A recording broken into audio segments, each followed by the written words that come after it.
നരേന്ദ്രമോദിയുടെ ഇക്കുറിയുള്ള വിദേശ പര്യടനം ഇന്തോനേഷ്യ, ഓസ്ട്രേലിയ. ഇതിൽ ഇന്തോനേഷ്യയിലെ പര്യടനത്തിൽ വലിയ ചില കരാർ ഒപ്പിട്ടിരിക്കുകയാണ്. അവിടെ പല നീക്കങ്ങളും ഇന്ത്യ നടത്തുന്നു. എന്താ നമുക്ക് അവിടെ നിന്നുള്ള ഈ കാര്യങ്ങൾ വിശദമായിട്ട് പറയാനുണ്ടാവും അല്ലേ? തീർച്ചയായിട്ടും. അദ്ദേഹത്തിന് പണ്ട് പുള്ളിയെ വിദേശത്ത് പോയി അല്ലെങ്കിൽ ചുമ്മാ വിദേശ രാജ്യങ്ങൾ സന്ദർശിക്കുക എന്നുള്ള ആദ്യത്തെ ഒരു ആരോപണം അങ്ങനെ 2014 ഓരോ അവധിയും പോയിട്ട് എപ്പോൾ നോക്കിയാലും ഇന്ത്യയിലില്ല വിദേശ രാജ്യം. പിന്നെ വന്നപ്പോൾ അത് പറയാൻ പറ്റുന്നില്ല. കാരണം ഇവിടുത്തെ ഡെവലപ്മെൻറ്റ്സ് മൊത്തം അതിനനുസരിച്ച് കാര്യങ്ങൾ വന്നു കഴിഞ്ഞപ്പോൾ ഇപ്പം ആ ഒരു പറച്ചിലില്ല.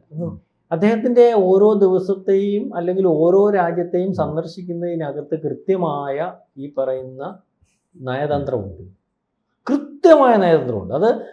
അത് ഈ മോദി എന്ന് പറയുന്ന ആളിനെ പറ്റി നമ്മൾ പഠിക്കുമ്പോൾ നമ്മുടെ വട്ടം നിൽക്കുന്ന രാജ്യങ്ങൾ നമുക്കെതിരെ എന്തു നീക്കം നടത്താൻ ഉദ്ദേശിക്കുന്നോ അത് മുമ്പേ കണ്ട് അതിനപ്പുറം തടയിട്ട് പോകുന്ന ഒരു അവസ്ഥയുണ്ട്.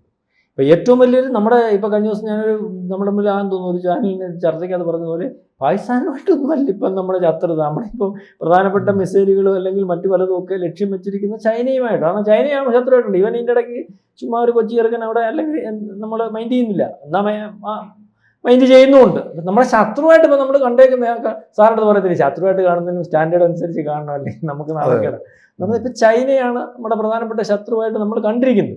എന്നാൽ ഏറ്റുമുട്ടലുണ്ടാവുമെന്ന് ചോദിച്ചാൽ ഇപ്പോൾ ചൈന ഏറ്റുമുട്ടാനൊന്നും തൽക്കാലം വരത്തില്ല, നമ്മൾ അങ്ങോട്ടും ഏറ്റുമുട്ടത്തില്ല. കാരണം ചൈന ഇങ്ങോട്ട് അടിച്ചാൽ നമ്മൾ അങ്ങോട്ട് അടിക്കും, ഇത് തീരത്തുമില്ല, രണ്ടിടത്തും നാശനഷ്ടം ഉണ്ടാവുമെന്ന് അറിയാം. അപ്പം എന്നാലും നമ്മുടെ വളർച്ചയ്ക്കകത്ത് ബുദ്ധിമുട്ടുള്ള രാജ്യം പണ്ടും ഇപ്പോഴും എപ്പോഴും ചൈനയായിരിക്കും. ചൈന നമ്മുടെ ശത്രുവായിട്ട് നമുക്ക് കാണാൻ പറ്റും. അപ്പം ചൈന ഈ അടുത്ത ദിവസങ്ങളിൽ നമ്മുടെ പലയിടങ്ങളിലും വന്ന്, അല്ലെങ്കിൽ പാകിസ്ഥാനകത്ത് ചൈനയുടെ ഇൻവോൾവ്മെൻറ്റ് അറിയാമല്ലോ. ഇപ്പോൾ ബംഗ്ലാദേശിൽ വന്ന് നമുക്ക് നേരത്തെ നോട്ടം വിട്ടുന്ന ചില തുറമുഖങ്ങളും അല്ലെങ്കിൽ നമ്മുടെ ചില പ്രദേശങ്ങളിലും ഒക്കെ ചില നീക്കുപോക്കുകളൊക്കെ നടത്തിയിട്ടുണ്ടാകുമ്പോൾ നമുക്ക് ത്രെട്ടാണ്.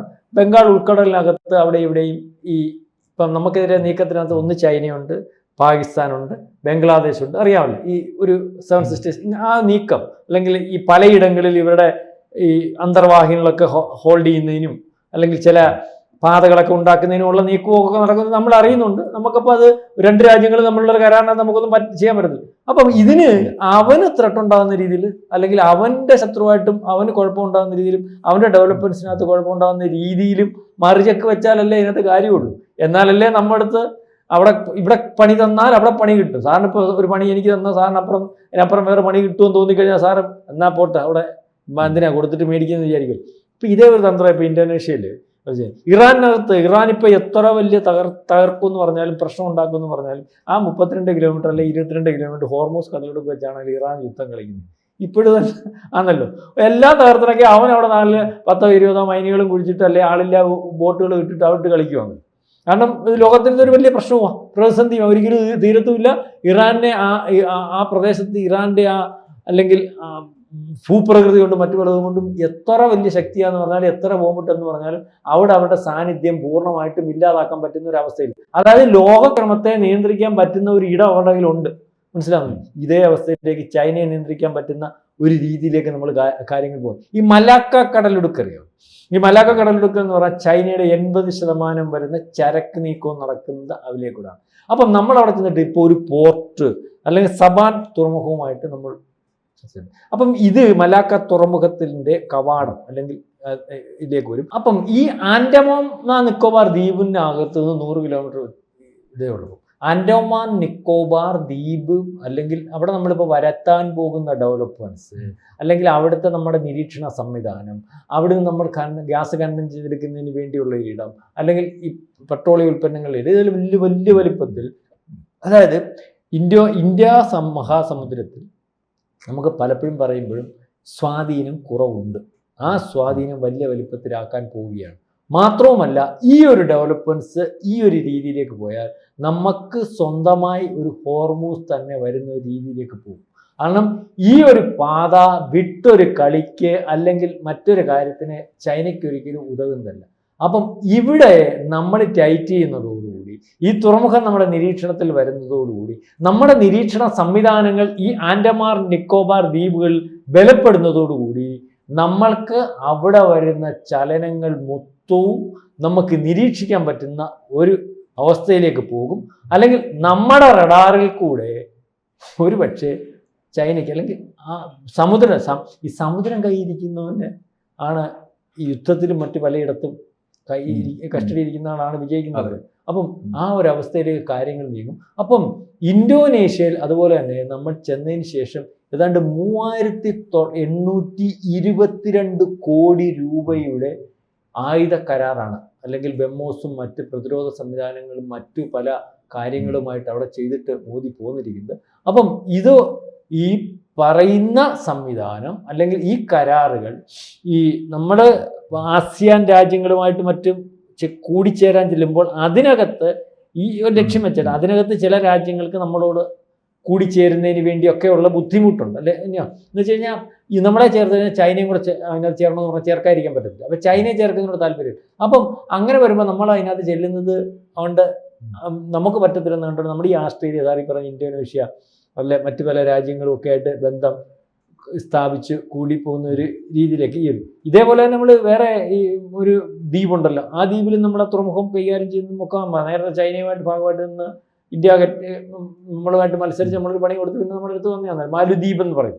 മാലദ്വീപിൽ നമ്മൾ കയറും. പക്ഷെ അവനെയൊന്നും നമ്മൾ പറയുന്ന ഇന്തോനേഷ്യ വിശ്വസിക്കുന്നത് പോലെ അല്ലെങ്കിൽ മറ്റ് രാജ്യങ്ങളെ വിശ്വസിക്കുന്ന പോലെ വിശ്വസിക്കുന്നില്ല. ഏത് സമയത്തും അങ്ങോട്ടും ഇങ്ങോട്ടും ചാഞ്ചാടാം. നമ്മൾ വരുതി കൊണ്ടുവന്ന് പറഞ്ഞാൽ അവൻ നമ്മളെ അടുത്ത് മത്സരിച്ച് പോയാൽ നമ്മുടെ അടുത്ത് അല്ലെങ്കിൽ മസിൽ പിടിച്ചാൽ നമ്മൾ നരേന്ദ്രമോദി ലക്ഷദ്വീപിൽ ഒരു കസേരയിട്ടിരുന്ന തീരുന്ന സാമ്പത്തിക സംവിധാനവും അല്ലെങ്കിൽ നമ്മളെ ആശ്രയിച്ച് നമ്മുടെ ടൂറിസ്റ്റുകളെ കൊണ്ട് ജീവിക്കുന്ന ഒരു രാജ്യമാണ്. അവനെ ബോധ്യപ്പെടുത്തിപ്പെടാ അവൻ വന്ന് പറഞ്ഞ് എനിക്ക് അബദ്ധം പറ്റിയോ ചേട്ടാ, ഞങ്ങളെ ഉപദ്രവിക്കരുത്, ആൾക്കാരവിടെ വരാതിരിക്കരുത്, ഇവിടുത്തെ എന്താണെന്ന് വെച്ചാൽ അപ്പോൾ 10-28 ഇടങ്ങളൊക്കെ ഇപ്പം നമ്മളാന്ന് തോന്നുന്നു കൈകാര്യം ചെയ്യുന്ന പണ്ടത്തെ കൂട്ട്. പണ്ട് അവന് അവൻ്റെ സെക്യൂരിറ്റി ഉൾപ്പെടെ നമ്മുടെ പട്ടാളം അവിടെ ചെന്ന് അല്ലെങ്കിൽ നമ്മുടെ വിമാനങ്ങൾ ഉൾപ്പെടെ പറത്താൻ നമ്മൾ പട്ടാളത്തെ കൊടുത്തിരിക്കുന്ന ഒരിടമാണ്. അപ്പം അവനെയൊന്നും നമുക്ക് അതേ രീതിയിൽ വിശ്വസിക്കാൻ പറ്റത്തില്ല. പക്ഷെ നമ്മളോട് ഭയന്ന് നമ്മുടെ കൂടെ നിൽക്കുന്ന ഒരവസ്ഥ ഉണ്ട്. പക്ഷെ ഈ ഒരു കരാർ അപ്പം നമ്മൾ പറഞ്ഞു വന്നത് ഈ ഒരു കരാറോടുകൂടി നമുക്ക് ഇവിടെ വെച്ച ചെക്ക് അല്ലെങ്കിൽ നമുക്ക് ഇവിടെ ഉരുണ്ടുകൂടുന്ന ഒരു അറിയാമല്ലോ ശത്രു രാജ്യങ്ങളുടെ ഒരു ഉരുണ്ടുകൂട്ടൽ അല്ലെങ്കിൽ നമ്മളെ വളയുന്ന ഒരവസ്ഥ ഈ അഫ്ഗാനിസ്ഥാനും പാകിസ്ഥാനും ചൈനയും എല്ലാം കൂടി രഹസ്യാനും ചില കോറിഡോറുകളും ഒക്കെ. അപ്പോൾ ചൈനയുടെ മർമ്മത്ത് മനസ്സിലായി പ്രധാനപ്പെട്ട ഒരിടത്താണ് നമ്മളിപ്പോൾ അത് കൈകാര്യം ചെയ്തിരിക്കുന്നത്. മാത്രമല്ല അത് ചൈനയുടെ മർമ്മത്തടിക്കുന്ന മാത്രമല്ല നമുക്ക് അവിടെ ആ നിരീക്ഷണം ആവശ്യമാണ്. കാരണം നമ്മളുടെ സുരക്ഷയും മറ്റു പലതിനെയൊക്കെ അല്ലെങ്കിൽ രക്ഷിക്കേണ്ടതായിട്ടുള്ള കടലിൻ്റെ ആധിപത്യം നമ്മൾക്ക് കുറവുള്ളതായിട്ടുണ്ട്. പലതും പറയുമ്പോൾ അതിനകത്തൊക്കെ സ്ഥിരമായിട്ടുള്ള ഒരു സാന്നിധ്യം ആ രീതിയിലേക്ക് കാര്യങ്ങൾ പോകുന്നു. ഏതായാലും ഈ ഒരു കരാർ ഇപ്പോൾ ലോകത്തെ തന്നെ അതിശയിപ്പിച്ചിരിക്കുകയാണ്. ഇപ്പോൾ പ്രധാനപ്പെട്ട മാധ്യമത്തിലൊക്കെ വാർത്ത വരുന്നുണ്ട്. ചൈനയ്ക്കിത് പുറത്ത് പറയാൻ പറ്റുമ്പോൾ ചൈനയ്ക്ക് പറയാനൊക്കെ നമ്മൾ പറഞ്ഞോ അഫ്ഗാനിസ്ഥാനി വന്ന് ഇയാൾ തുറമുഖത്തിൻ്റെ കാര്യങ്ങൾ സെറ്റ് ചെയ്തപ്പോഴും അല്ലെങ്കിൽ പാകിസ്ഥാനി വന്ന് ബലൂചിസ്ഥാനിൻ്റെ അകത്ത് കയറി അവിടെ തുറമുഖം ഉണ്ടാക്കി വിമാനത്താവളം ഉണ്ടാക്കി നമുക്ക് പറയാനൊക്കെ രാജ്യങ്ങൾ നമ്മളുടെ കരാറില്ലേ നമുക്ക്. പക്ഷേ നമ്മുടെ ബലൂചിസ്ഥാനി ഇവൻ ഉണ്ടാക്കിയതല്ലേ ഇപ്പം നമ്മൾ പൊളിച്ച് ബലൂചിസ്ഥാനികളെ കൊണ്ട് പൊളിച്ചു കൊടുത്തോടെ തുറമുഖവും അടിച്ച് വിമാനത്താവളവും അടച്ച് തുറമുഖവും അടച്ചു മുന്നോട്ട് പോയി. അത് നമുക്ക് ആ രീതിയിൽ കൈകാര്യം ചെയ്യാൻ പറ്റും. ഇതുപോലെ തന്നെ ഇപ്പം അയാൾക്ക് പറയാനൊക്കെ നിങ്ങളിപ്പം ഇന്തോനേഷ്യയായിട്ട് അങ്ങനെ ചെയ്യല്ലേ, ഞങ്ങൾക്ക് മാലാക്ക കടലിടുക്കി കൂടെ ഞങ്ങൾ വരുമ്പോൾ നിങ്ങൾ നോക്കുകയെ നിങ്ങളുടെ റഡാർ സംവിധാനം അവിടെ വെക്കല്ലേ എന്ന് പറയാൻ പറ്റത്തില്ല.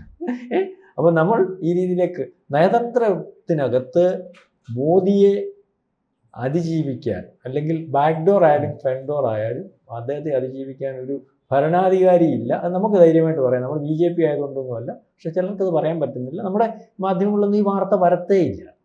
അത് താത്തു വെക്കും.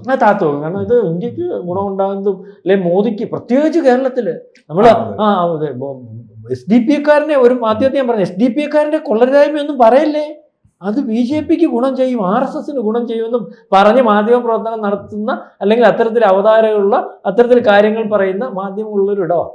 മനസ്സിലാവുന്നുണ്ട്. അപ്പോൾ അത് ഇതിനകത്തൊന്നും പ്രതീക്ഷിക്കേണ്ട. നമ്മുടെ ഏതെങ്കിലും വിമാനം വീണെന്നോ അല്ലെങ്കിൽ ഇവിടെ ഏതെങ്കിലും ആരെങ്കിലും കയറിയെന്നോ കുഴപ്പങ്ങളുണ്ടെന്നോ അല്ലെങ്കിൽ പ്രശ്നങ്ങളുണ്ടെന്നോ ഉള്ള വാർത്തയാണെങ്കിൽ ഭയങ്കര ചർച്ചയും അന്തിച്ചർച്ചയും പ്രശ്നങ്ങളും വിഷയങ്ങളും ഒക്കെ ഉണ്ടാവും. ഏതായാലും യഥാർത്ഥ കാര്യം ഇതാണ്. നമ്മൾ ഇന്ത്യക്കകത്ത് കേരളത്തിനകത്ത് മാധ്യമങ്ങൾ ചർച്ച ചെയ്തില്ലെങ്കിൽ ലോക മാധ്യമങ്ങളൊക്കെ ചർച്ച ചെയ്യുന്നുണ്ട്. ലോകത്തിന് അകത്ത് മോദിയും മോദിയുടെ നയതന്ത്രവും ഇന്ത്യയുടെ നീക്കവും ഇന്ത്യയുടെ ശക്തിയും ഇന്ത്യയുടെ പ്രതിരോധ സംവിധാനവും ബ്രഹ്മോസും ഒക്കെ ഒരു ചർച്ച തന്നെയാണ്. കൂടുതൽ വാർത്തകളും വിശേഷങ്ങളും നിങ്ങളിലേക്ക് എത്താൻ ABC മലയാളം സബ്സ്ക്രൈബ് ചെയ്യുക, ബെൽ ബട്ടണും അമർത്തുക.